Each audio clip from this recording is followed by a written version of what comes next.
Okay. Plus, there will be some interference part also.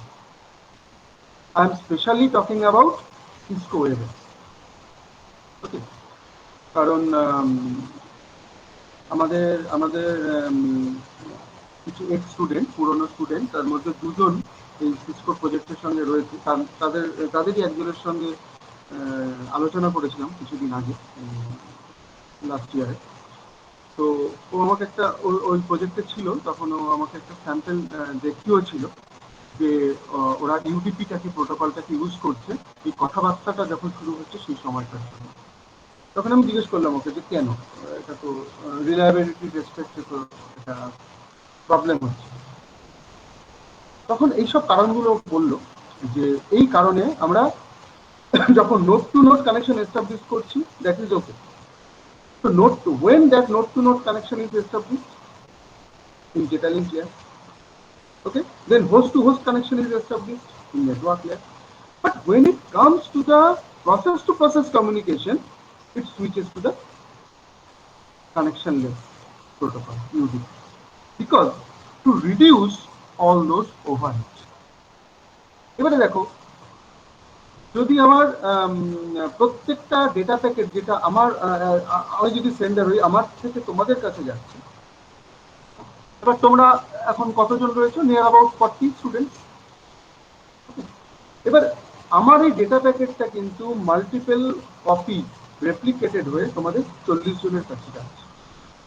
আমি ধরে নিলাম 1000 ডেটা প্যাকেটস আর transmit হচ্ছে। So basically the 1000 data packets are transmitted to the 40 persons. So ultimately network will carry 40,000. ওকে, এবার এর সঙ্গে যদি acknowledgement পার্টটা add করি, তাহলে for 1000 packets there should be 1000 acknowledgement packets from your end, and you are 40 students in the other side, so there should be 40,000 acknowledgement packets. তোমরা বুঝতে পারছো যে নেটওয়ার্কের ব্যান্ডউইথটা কতটা নষ্ট হবে।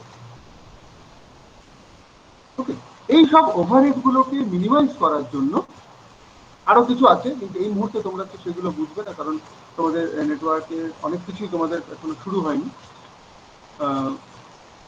তো মিনিমাম যেটুকুনি তোমরা বুঝবে সেইটুকুনি আমি বললাম। তো আরো কিছু টুকটাক ফ্যাক্টর আছে। তো এটা হচ্ছে একটা most important factor to reduce the bandwidth. It uses UDP. Now these are the well-known ports used in the UDP, and all those well-known ports are used in the server end. You can see by inspecting the port numbers. You can see the port numbers are all within the range of 0 to 1023. Okay. If you need echo service, then you have to use port number 7. Echoes are received datagram back to the sender. So whatever datagram is received by the server, that same datagram is sent back to the sender. This is called echo. Now you can see the daytime service here. For daytime service, port number 13 is used. Okay. For TFTP, that is Trivial File Transfer Protocol, port number 69 is used. For remote procedure call, port number 111 is used. For network time protocol, port number 123 is used. So just remember any two examples.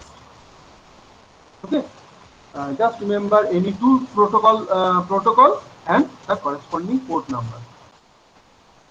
You don't need to remember all those things. Just remember any two protocol, the description of this, and the corresponding port number for UDP. Now it comes the user datagram format. UDP packets are basically called user datagram, and it has a fixed size header of 8 bytes. So when data packets or UDP packets are constructed, it has two fields. One is header part, another one is data part. Okay. So in the data part, the informations are kept. And in header part, if we zoom the header part, we will see within that header part, 4 different fields are there. Those are source port number, whose length is 16 bits, destination port number, whose length is 16 bits, total length of the data packet, whose length is 16 bits, and checksum. Checksum is used for, checksum is a procedure that is used for error control, that will diagnose, that will detect if any error occurs. And 16 bits are allotted for that. So how many bits are there in the header field? 16 into 4, that is 64 bits. That is equivalent to 8 bytes. So how to calculate the exact UDP length, the exact UDP data length? The total packet length is defined in the total length field, and then we need to subtract the the length of the header, that is fixed, 8 bytes. So if we subtract this from the total length, we will find out the length of the data field. Length of the data field. So now we will describe all the fields of the header part. First, source port number.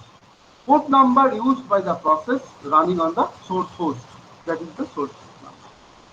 It is a 16-bit long field, and so the port numbers are ranged between 0 to 65,530. So if the source host is client, while sending a request, the port number is, the ephemeral port numbers are used.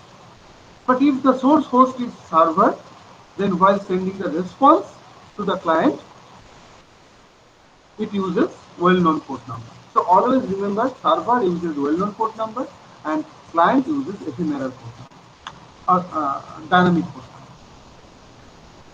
Then destination port number. That is the port number used by the process running on the destination. It is also a 16-bit field. So port numbers are ranged between 0 to 65,535.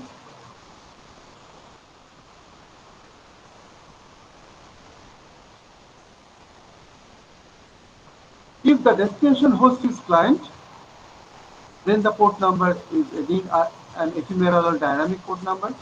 If the destination host is server, then it uses a well-known port number. The server copies the ephemeral port number it has received in the request packet. So while sending a response, it copies the ephemeral port number in the reply packet. The next one is the total length. It is a 16-bit long field that defines the total length of the user datagram packet. That is header plus data. The total length is 0 to 65,535 bytes. Okay. So from this you can calculate what will be the maximum data length of an user datagram. It should be 65,527, because the maximum length of that datagram is 65,535. Out of that, 8-bit headers are there, so we must subtract that 8 bytes from that. So the maximum data that can be accommodated in a particular user datagram package, that is 65,527 bytes. And then checksum bit. This field is used, checksum field, this field is used to detect error, while error of the entire user datagram during the communication.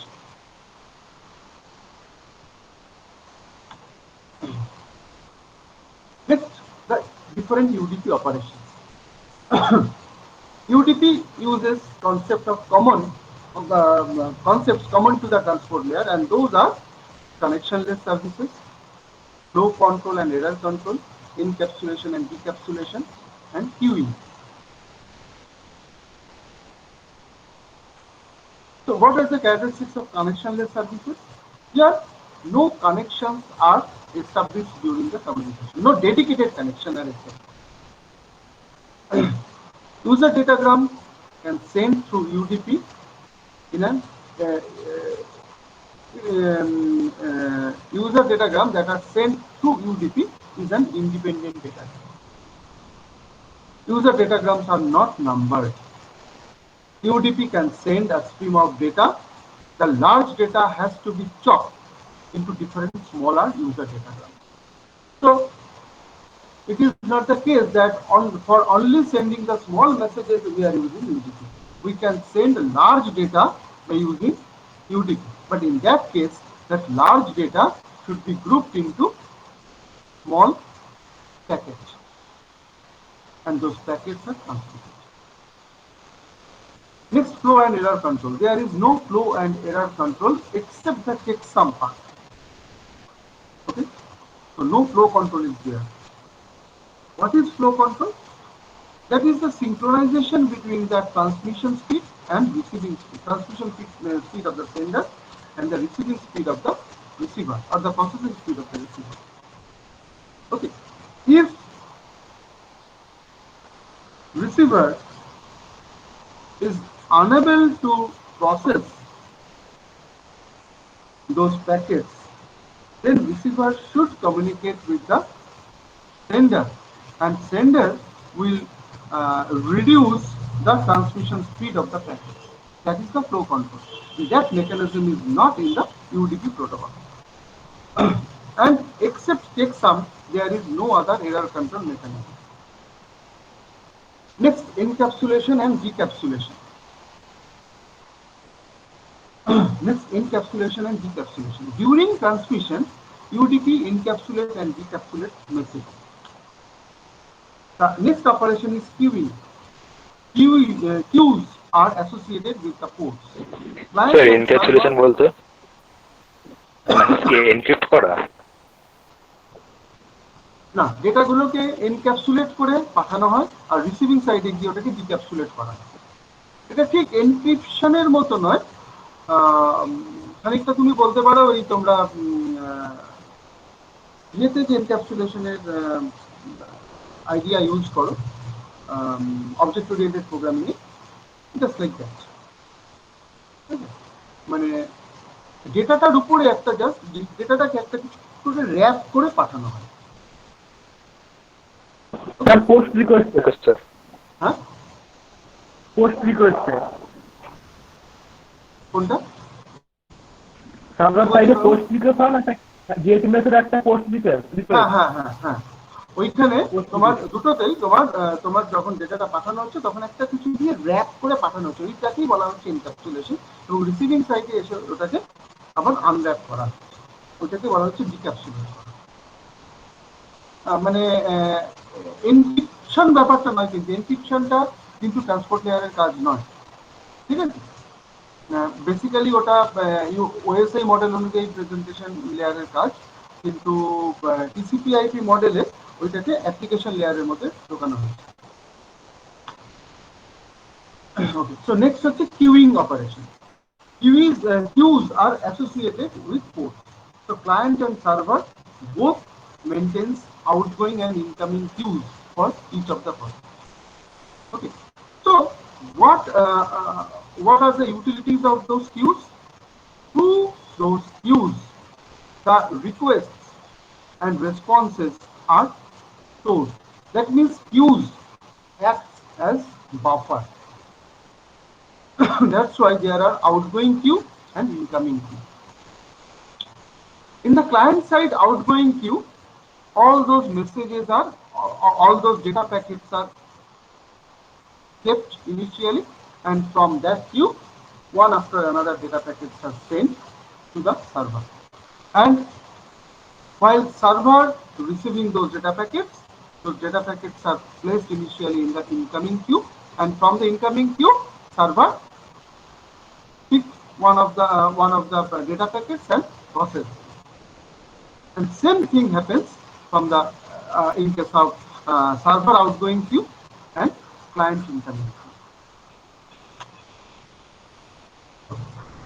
So the last topic of UDP is uses of UDP. The following lists are the uses of UDP. So UDP is suitable for a process that requires simple request response communication. It is not used for a process such as FTP that needs to send bulk data. এফটিপির একবার ফুল নামটা বলুন। FTP, File Transfer Protocol. আচ্ছা, ঠিক আছে। File Transfer Protocol. UTP is suitable for transport layer protocol for multicast. Okay. So this is the new terminology. There is three different casting methods. One is called unicast, another is called multicast, and another is called broadcast. Three different casting methods. Unicast means always one-to-one communication. One particular entity will communicate with a particular entity. Okay. যেমন আমি যদি এখানে তোমরা সবাই রয়েছো, near about 41 students are there. তো আমি যদি এখন পার্টিকুলার একজনকে ডেকে জিজ্ঞাসা করি, ধরো তপদীপ্তকে ডাকলাম, হ্যাঁ তপদীপ্ত তুমি এইটা বলো তো। So out of that 40 students, I want to communicate with a particular student. That is called unicasting. Okay. আমি একজনের সঙ্গে কথা বলছি, ইউনি মিনস ওয়ান, ইউনিকাস্ট। কিন্তু এই যে আমি ক্লাসটা নিচ্ছি তোমরা 40 odd স্টুডেন্টস রয়েছে।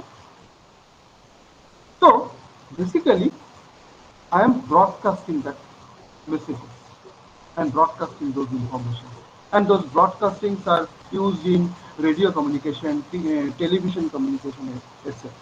So broadcasting means the information is for all. Okay. কিন্তু এইখানে এখন এইরকম ভাবে ক্লাস হচ্ছে বলে, কিন্তু আমাদের ফিজিক্যাল ক্লাস যখন হতো তখন তোমরা দেখেছো গ্রুপ 1 গ্রুপ 2 ভাগ করে ক্লাস হতো, ল্যাব ক্লাস হতো। এবারে আমি ক্লাসে গিয়ে যদি বলি যে ক্লাসের মধ্যে গ্রুপ 1 গ্রুপ 2 সমস্ত স্টুডেন্টস রয়েছে, এবার আমি ক্লাসে গিয়ে যদি বলি যে okay this information is for group 1, this information is for group 2, that is called multicasting. Okay, I am picking some of the students from the entire group and I want to communicate with them. Suppose the students of group 1. Okay, I am sending some information for them. That is called multitasking. Now I want to communicate with the students of group 2. Okay, in group 2, some students are there, not all. So when we communicate with a group of students, then it is called multicasting communication. এটা different ফ্যাক্টরের উপরে ভাগ করা যায়, যেমন group 1 group 2 করে ভাগ করা যায়। যেমন আমি বলতে পারি যে মেল স্টুডেন্টস ফিমেল স্টুডেন্টস হিসেবে ভাগ করা যায়। আমি এরকম করে ভাগ করতে পারি যে ধরো ডিপেন্ডিং অন দ্য রেজাল্ট, 8 পয়েন্টের উপরে যারা পেয়েছে, 8 পয়েন্টের নিচে যারা পেয়েছে সেগুলোই ভাগ করা যায়। এরকম বলতে পারি যে 8 পয়েন্টের উপরে যারা পেয়েছে তারা এই কোশ্চেনগুলো অ্যান্সার করবে, 8 পয়েন্টের নিচে যারা পেয়েছে তারা এই কোশ্চেনগুলো অ্যান্সার করবে। ডিফারেন্ট ভাগে আমি ভাগ করতে। যেমন আরেকটা এক্সাম্পল, ধরো আমাদের প্রিন্সিপাল ম্যাডাম যদি কোনো ইনফরমেশন তোমাদেরকে দেন, যদি হয় information for all, she will broadcast the message to all the students of the college, irrespective of the year, irrespective of the department. But sometimes principal madam can send some messages for third year students only. So third year CSE, third year EEE, third year EC, third year ME and third year civil. That communication will be made to only this group of students, not all. That is the example of multicast communication. But sometimes principal madam may send some information for CSE students only. Here also she will choose a group of students. এখানে ডিভিশনটা কিসের respect হলো? ডিপার্টমেন্টের respect. Okay, some information for CSE, some information for EEE, some information for EC. So when the information came for CSE, those information is for all 4 years of CSE students. First year CSE, second year CSE, third year CSE, fourth year. So that is called multicast. Okay, clear হয়েছে? Unicasting, multicasting R broadcasting? Yes, sir. Clear. Yes, sir. Uh, Yes, sir. okay. Now, next is UDP is used for. Okay. Yes, sir. UDP is used for management the processes like simple network management protocol. It is also used for some route updating protocols such as routing information protocol (RIP). Okay, you will see when we discuss different routing protocols in the network layer, we will see UDP is used in case of RIP. RIP is a routing information protocol. In that we use UDP protocol. The next one is Transmission Control Protocol, or TCP. It is, we already know that it is a connection-oriented reliable transport layer protocol. It creates a virtual connection between two TCP hosts to send data. And TCP uses flow and error control mechanism at the transport layer level. Okay, so here we can distinguish between TCP and UDP. While we establishing a connection using TCP, a virtual circuit is established between sender and receiver, and all the data packets will follow that virtual circuit. First, the circuit is established, then the data is transferred using that virtual circuit, using that particular path, and after that, the circuit is terminated. You will see how the connection is established, how the data is transferred, and how the connection is terminated at the end of at the last part of today's discussion. Okay, but in case of UDP, there is no virtual circuit. It uses a physical connection between two nodes, and there may be several paths between sender and receiver using that physical connection, because when you connect within a network, there can be several hops or junctions where several routers are used. Okay, so you can communicate with the receiver through router 1, through router 2, through router 3, or through router N, whatever it is. So there are several paths.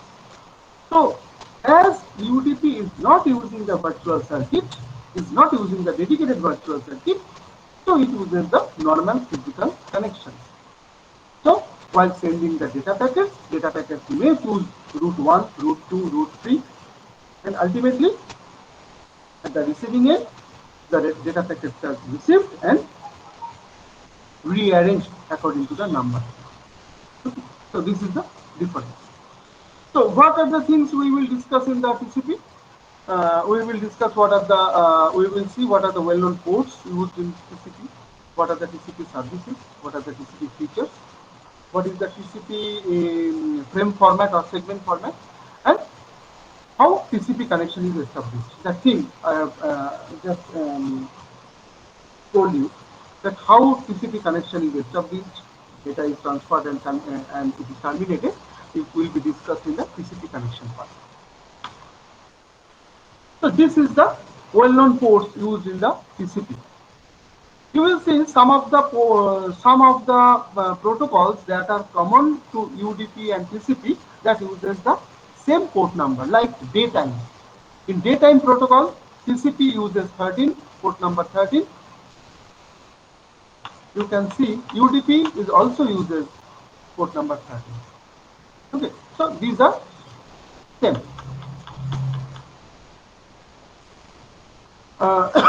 Now, as FTP or file transfer protocol needs reliability, so TCP uses file transfer protocol, and two different port numbers are used for FTP.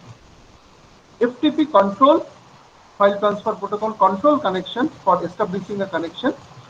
It uses port number 21.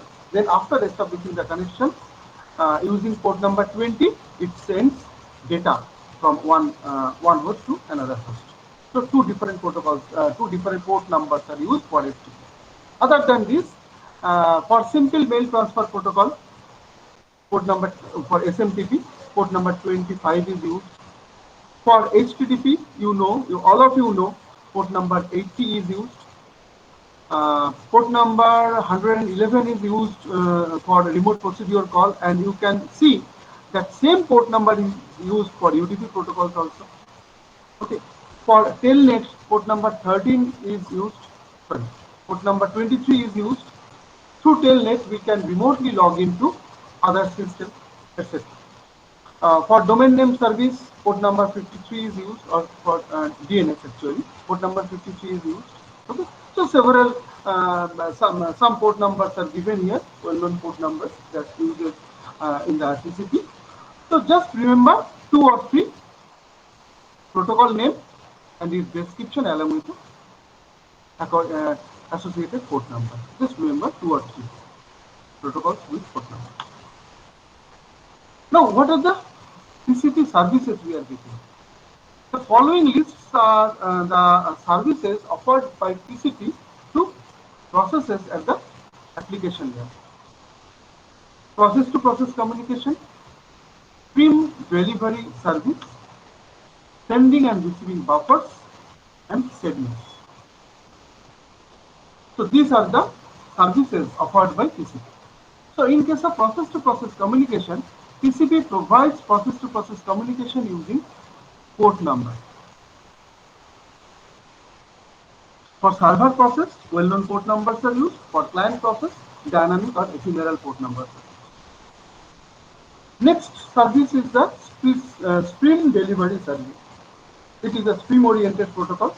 So it allows the sending process to deliver data and the receiving process to obtain data as a stream of bytes. And this can be depicted with the picture here. Okay. So in the left-hand side, it is the sending, it is the sender, and right-hand side it is the receiver.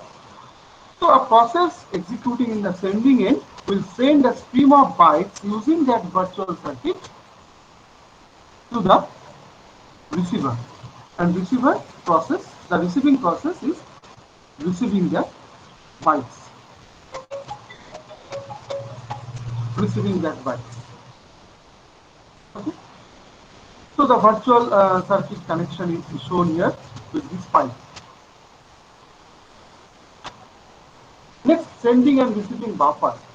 Sending and receiving processes may not write or read data at the same speed, so TCP needs buffer for storage in both the ends.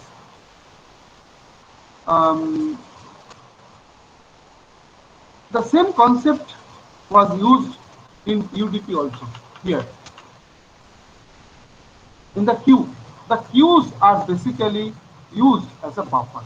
So the same thing happens in the TCP. If the sender size, if the sender's transmission speed is not matched with the receiver's receiving speed or processing speed, then the TCP packets needs to store somewhere for the time being. Those are called buffers. Okay, in the buffer, the packets are stored.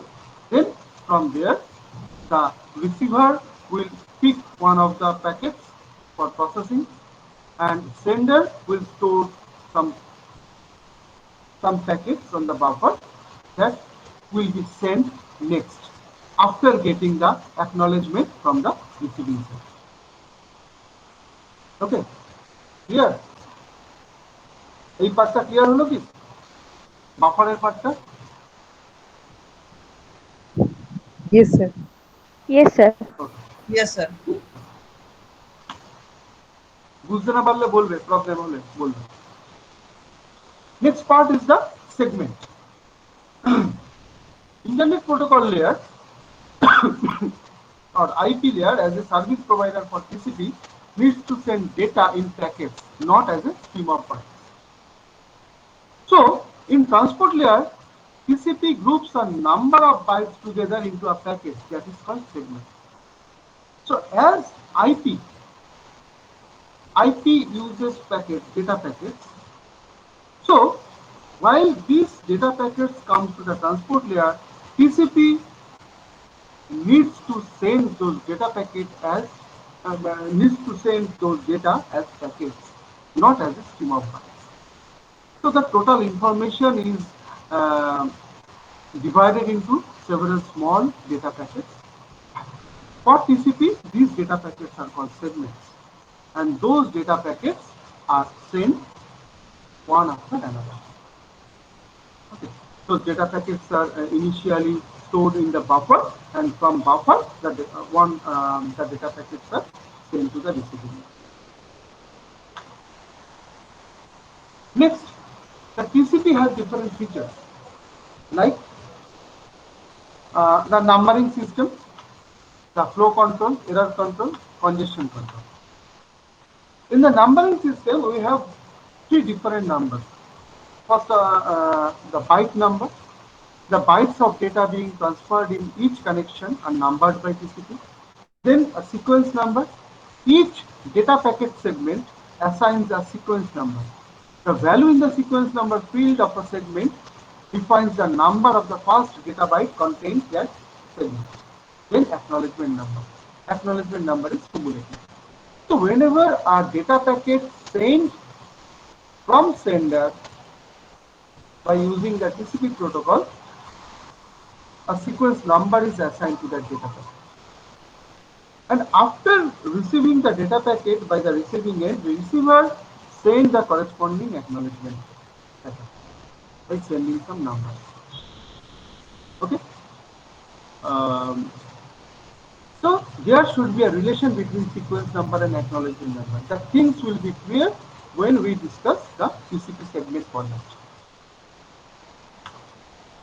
The next feature is flow control. The receiver of the data controls the amount of the data that are to be sent by the sender. So as the acknowledgement mechanism is there in the TCP, so the receiver will send acknowledgement to the sender based on the receiving speed, based on its receiving speed and processing speed. Okay. And on the other hand, sender will not send any new packet to the receiver until it receives the acknowledgement packet for the already sent packet to the receiver. Okay. Suppose sender sends first packet and sender is ready to send the second packet, but it will not send the second packet right now. It will send the second packet when it will receive the acknowledgement for the first packet. When the acknowledgement comes for the first packet, the sender will understand that, well, the first packet that I have already sent, that is successfully received by the receiver. Now receiver sends an acknowledgement. That means now it is the time to send the second packet to the receiver. So in this way, flow of the data packets are controlled.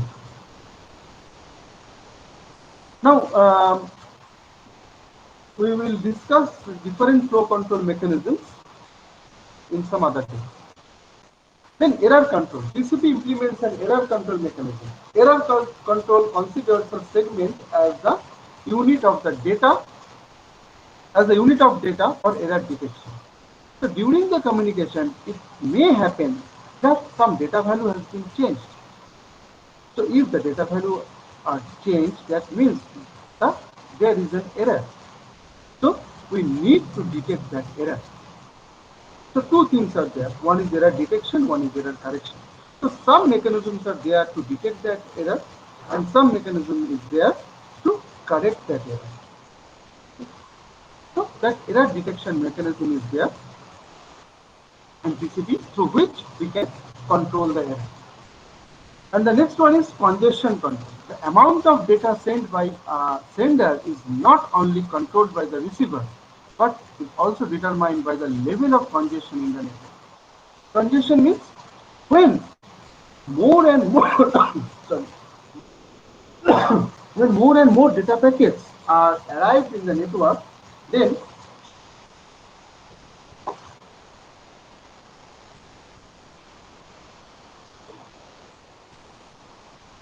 When more and more data packets are arrived in the network, then the network condition will be congested. We can compare this with the number of cars that are running on the road. Okay. Now there is some restrictions. So less number of cars are running in the road. So there is less congestion. But if there is no restriction, then several cars will run on the road. Not only cars, there will be some buses, some other cars, etc. So there will be heavy traffic on the road. So the road will get congested. Okay. So congestion means more number of packets are arriving to the network. So there is a mechanism how to control those congestion. So we will definitely discuss the different congestion control rule in the theory class. Now this is the TCP segment format. That is the TCP data packet format. Actually, it has two fields: header field plus data field. So if we zoom header field, if we want to discuss elaborately what are the different header fields are there, we will see the header length can be, minimum header length can be 20 bytes and maximum header length can be 60 bytes. So header length varies. Minimum 20, maximum 60. So why minimum 20? There will be some fields that are mandatory in each and every header, each and every TCP header. And there is a field that is an optional one. That's why the length of the header field, TCP header field varies. So what are the fields in the TCP header? We have source port address of 16 bits. We have destination port address of 16 bits. We have a 32-bit sequence number for sending the data packet from sender to receiver, from client to server, or sender to receiver, you can say. And there will be 32-bit acknowledgement number that are used when the acknowledgement packet is sent by the receiver to the sender. There is a H-lane packet will signify what will be the exact length of the header. Next, 4-bit H-lane field. There is 6-bit reserved field. There is 6-bit flag field. There is 16-bit window size field. There is 16-bit checksum field for error correction, and there is 16-bit urgent pointer field where we can send some urgent information. So all those fields, those are represented white in color, are mandatory in each and every header. So from there you can calculate what will be the length of those fields. Those ports are 16-bit, destination ports are 16-bit. That means 16 plus 16, 32 bits are there. 32 bit means 4 bytes. Okay. So how many rows are there with 4 bytes? 1, 2, 3, 4, 5. So 5 into 4, 20 bytes are the minimum length of the header. Okay. The sequence number 32-bit means 4 bytes. Acknowledgement number 32-bit means again 4 bytes. In this row, we have 4 bits of H-lane, 6 bits for reserve, then 6 bits for flag register. So 6 plus 6, 12 plus 4, 16, and window size 16. So 16 plus 16 again 32 bits, that is 4 bytes. And for checksum and urgent pointer, we have 16 bits each, so 32 bits, that is again a 4 bytes. So 4 plus 4 plus 4 plus 4 plus 4. So 20 bytes are the minimum length of the header. Then, if required, we can send 40 bytes of optional information in the option field. So if the option fields are filled up with those 40 bytes of information, then the maximum header length will be 60 bytes. So the header length varies between 20 to 60. Now we will describe the different fields of the TCP segment or TCP packet.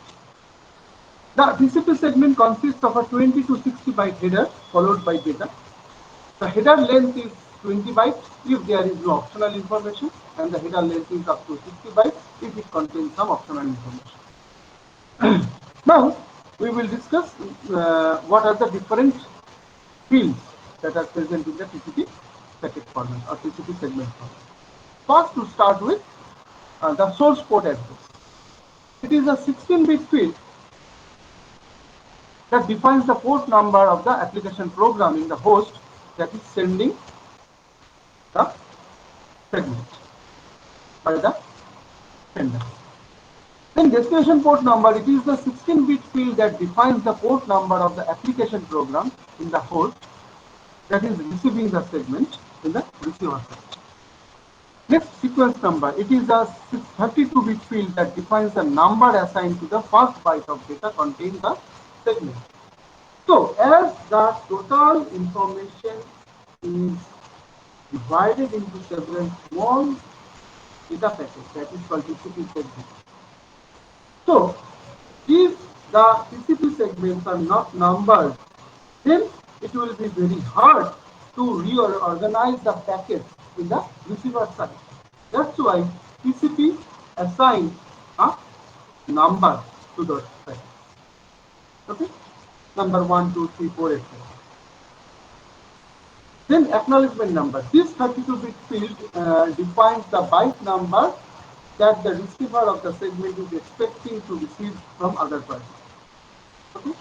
So whatever data packet is received by the receiver, while receiver sending the acknowledgement packet, it uses that number. Okay? Suppose if the receiver receives byte number X successfully from the other end, it will send X plus 1 as the acknowledgement number. Now, why X plus 1? Suppose sender sends first data packet to the receiver. So the sequence number will be 1. After receiving the data packet successfully, receiver sends an acknowledgement packet with some number. So that number will be plus 1. So for the first data packet number 1, the receiver will send the acknowledgement packet 2 to the sender, because it will serve dual purpose. The first one is, it signifies that, okay, I have received the previous data packet and I am waiting for that data. That means while the receiver is sending acknowledgement 2, that signifies that data packet number 1 is already received by the receiver successfully, and receiver is waiting for the data packet 2. So it will serve dual purpose. That's why while sending the acknowledgement number, we will send plus 1 always. Next, header length. This is a 4-bit field, indicates the number of the 4-byte words in the TCP header. The length of header, we have already discussed that the length of header can vary between 20 bytes to 60 bytes. So the value of this field, this H-length field, can be between 5 to 15. Can you understand that calculation? Why the H-length value will be between 5 to 15? এটা কি বোঝা গেল? Yes, sir. Yes, sir. কি বুঝলে বলো তো? বলো কি বুঝলে? দেবার্গ।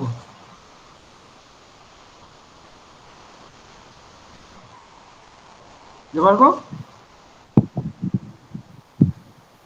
বলো কি কি বুঝেছো? সবাই কিন্তু হ্যাঁ হ্যাঁ করছো। এইচ প্লেনের ভ্যালু 5 থেকে 15 এর মধ্যে হবে, কেন হবে?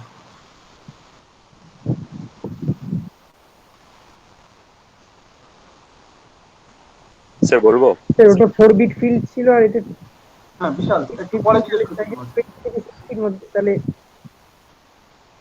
হ্যাঁ বলো বলো, দেবার্গ বলো। স্যার ওটা হেডার লেন্থটা স্যার 4 বিট ফিল্ড ছিল আর ওটা 4 বাইট ওয়ার্ডস, তাহলে 5 × 4 ওইখানে ফিল্ড ক্যান বি বিটুইন।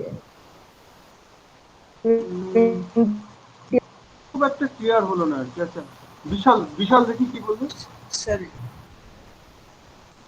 বিশাল কি বলছিলে? বিশাল দাস। স্যার পার ফিল্ডের মেমোরি হচ্ছে 4 বিট। সো ভ্যালুটা হচ্ছে মানে 5 × যদি 5 হয় তাহলে 5 × 4 মিনিমাম একটা হেডের মিনিমাম মিনিমাম 20 বাইট সাইজ হতে পারে। সো যদি সেই ফিল্ডটার যদি মিনিমাম নাম্বার অফ ফিল্ড যদি 5 হয় তাহলে 20 বিট ম্যাক্সিমাম হতে পারে, ম্যাক্সিমাম 15 হতে পারে। তাহলে 15 × 4 60 হচ্ছে, গ্রেটার দ্যান 50 হবে না, লেস দ্যান 5 হবে না। 5 হবে। তার কারণ হচ্ছে বেসিক্যালি, হ্যাঁ ঠিকই বলেছো, H lane value indicates a 4 byte word in the TCP header. তাহলে TCP header, minimum TCP header length is 20. So what will be the value for the H lane? In that case value will be 5. তাহলে H lane এর ভ্যালুটা 5 তো ওখানে লিখবো না, ওখানে লিখবো বাইনারিতে 0101। 0101 means 5. ওকে, তো এক একটা value H lane, each value of the H lane will indicate the 4 byte word. That's why 5 will be multiplied by 4. So minimum header length 20 we will get. And if we need to keep some information in the optional field, some extra information in the optional field, 40 bytes of information in the optional field. So the header length will be 60. 20 bytes is the mandatory field and 40 optional field. So 20 plus 40, 60.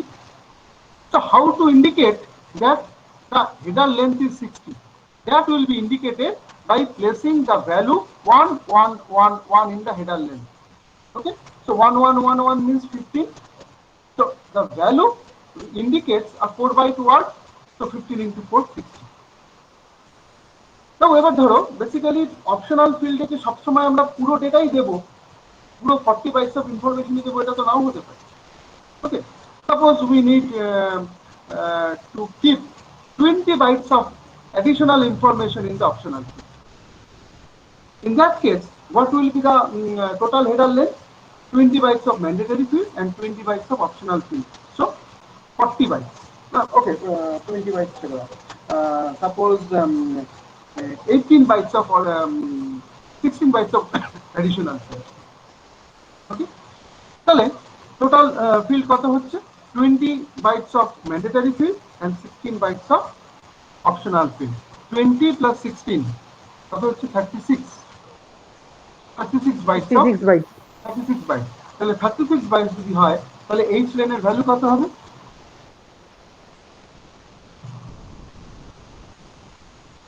H লেনের value কত হবে বিশাল?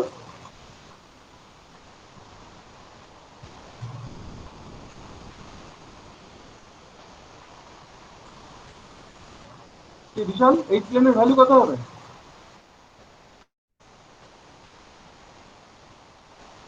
Hello sir কোশ্চেনটা আবার করবেন? আমার 20 bytes of mandatory field তো আছেই হেডারে। এবারে ধরো 16 বাইটস অফ অ্যাডিশনাল ইনফরমেশন আমাকে দিতে হলো ওই অপশনাল ফিল্ডে। তাহলে এবার বলো যে what will be the value of H lane field? 9. Very good. Because 20 bytes of mandatory fields are there. Header length cannot be less than 20. So 20 bytes of mandatory fields are there. Then we have kept 16 bytes of additional information in the optional field. So what will be the total header length? 20 plus 16, 36 bytes. So 36 bytes, and each value of the header length, len field, will indicate a 4-byte word. So 36 divided by 4, value will be 9. So len value হবে 1001. 1001 means 9. এইভাবে ভ্যালুগুলো হবে। আর optional ফিল্ডে সবসময় ভ্যালুগুলো 4 এর মাল্টিপলে থাকবে, তা না হলে কিন্তু ক্যালকুলেট করা যাবে না। ঠিক আছে। Next, 6-bit fields, 6 bits of reserve fields are there for future use. Next, 6 bits of flag field or control field will be there. This field defines 6 different control bits or flags, and those are URG, ACK, PSH, RST, SYN, and FIN. Now, in the next slide, I will describe what are the purpose of those control fields.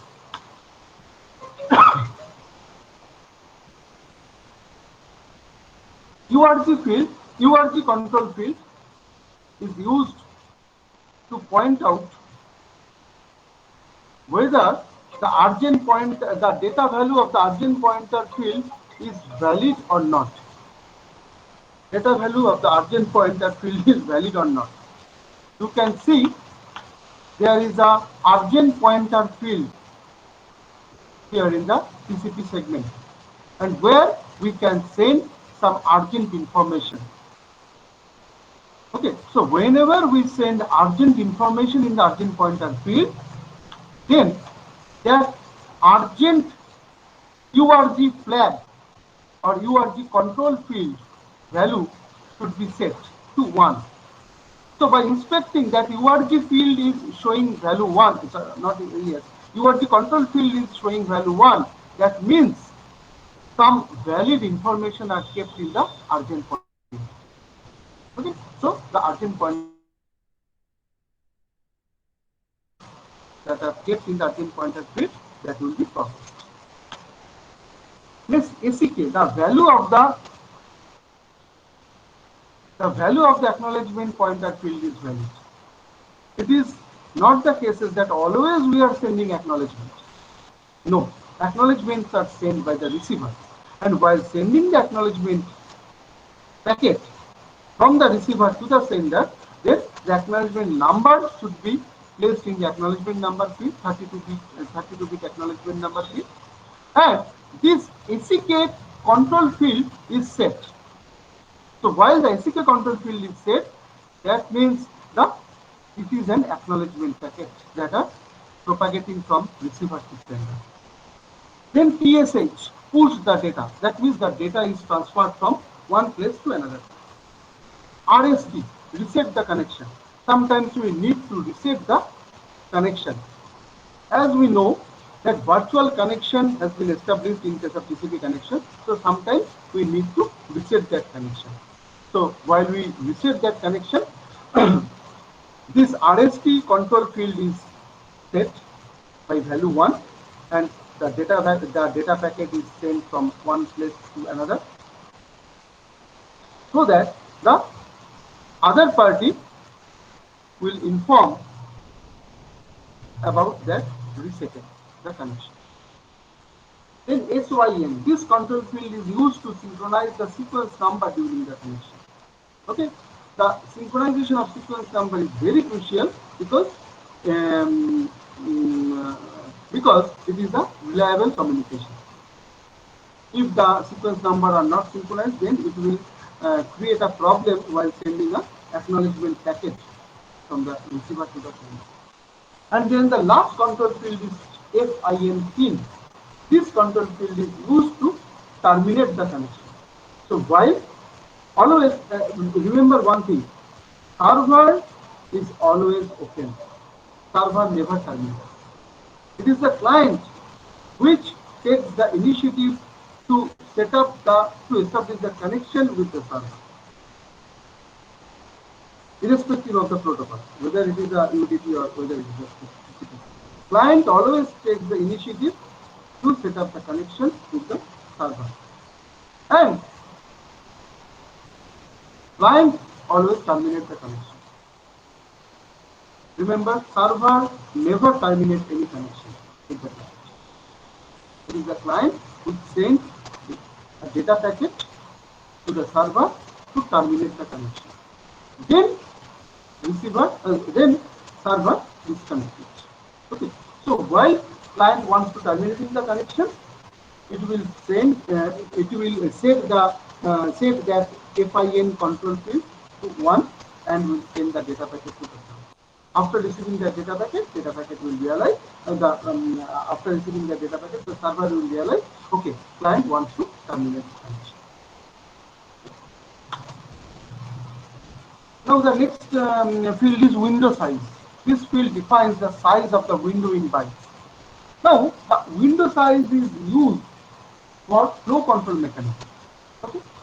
The things will be clear when we discuss this flow control mechanism in the data link. The length of field is 16 bits, which means that the maximum window size can be of 65,535 bytes. This value is normally referred to as the receiving window size and is determined by the receiver. In the next slide, I can show you how the window size is used. This window size is used in sliding window protocol. Okay? Window size here is basically the viewpoint. Okay? This is the window size. Those windows that are represented with the orange color, those frames or those data packets are under the windows. That means these data packets are sent. And data packet number 13, 14, 15 that are represented within the dashed boxes are already sent and it is already acknowledged by the receiver.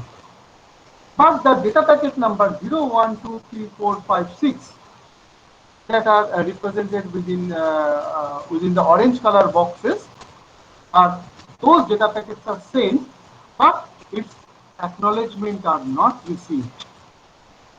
That's why the sender refrain itself to send more data packets. So data packet number 7, 8, 9, 10, 11, 12, 13, 14 cannot be sent. Okay, and those data packets, data packet number 7 to 14 is under the window, but it cannot be sent right now. These data packets of 7 to 14 can be sent once some of the acknowledgement for the data packet 0 to 6 will be received by the receiver.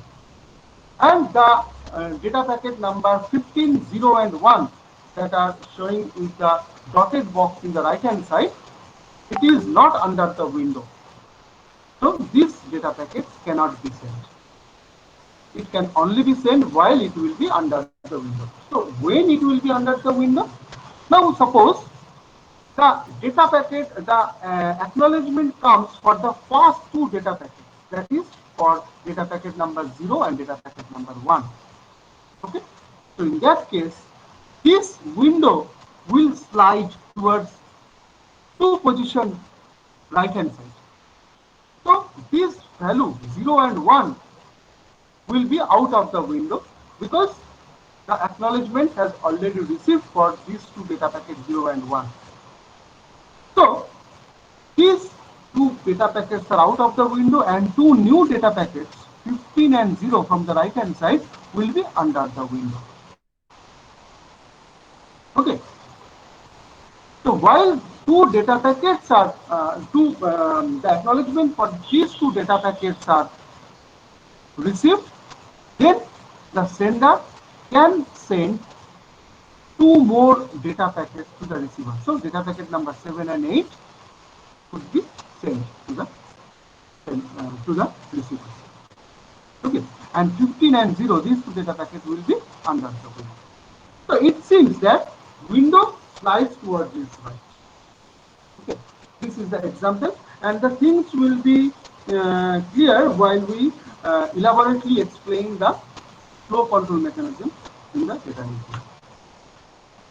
Next, the checksum field. This is a 16-bit checksum. This is a 16-bit field used for error control mechanism. Then 16-bit urgent pointer field is there, which is valid only if the URG flag is set, and this field contains some urgent data. Next, optional field is there. There can be up to 40 bytes of optional information we can keep in the TCP head. Now, how TCP connection is established? TCP, first the connection is established between client and server. So always you can see first client sends the message to the server to establish the connection. Okay, to synchronize and establish the connection. After receiving that data packet, server sends an acknowledgement. Okay, this acknowledgement is for the previous data packet sent by the client. And after getting that acknowledgement, client will send another acknowledgement that it has been received the data packet sent by the it is received the data packet sent by the server. So it is a three-way handshaking mode. Okay. So with that three-way handshaking mode, the connection has been established between the client and server. Then the data is transferred between the client and server. Okay. So while we send the data packet, TSH control field is activated. Okay. So data packets are sent from the client to the server, and server sends the acknowledgement to the client. After getting the acknowledgement, client will send the next data packet to the server. So in this way, data transfers are taking place between client and server. Now, if any client wants to terminate the connection, it will send the data packet containing by setting the FIN control field to the server. So while the server is receiving the data packet, it will inspect that the FIN control field is set. That means client wants to terminate the connection. So the server will send an acknowledgement to the client, and after receiving that data packet, the client will send another acknowledgement to the server, and the connection is terminated. Okay. The TCP always uses a three-way handshaking mode. That's why after receiving the server data packet, client always send an acknowledgement packet to the server. Okay. In this way, TCP connection has been established, data is transferred, and ultimately, after completing the communication, the connection is terminated. So this is all about today's discussion. Now, if you have any question regarding today's topic, definitely you can ask.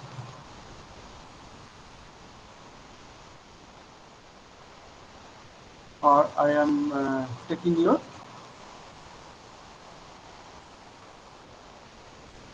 appendix in the meantime. Roll number 8, Bikash. Okay. Topodipto present. Swapnanil Panda absent. Shubhodip Mondol Present, sir. present. Supradeep Karpa. Yes, sir. Supradeep present. Sudhir Yadav, Sumedha absent. Sudhir Yadav.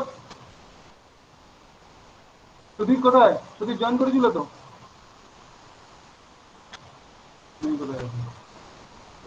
Suchita Pal Present, sir. Suchita present. Subhashis Present, sir. Present. Souvik Mondal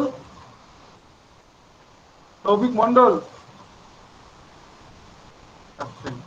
Souvik Maiti Yes, sir. Soumya Chatterjee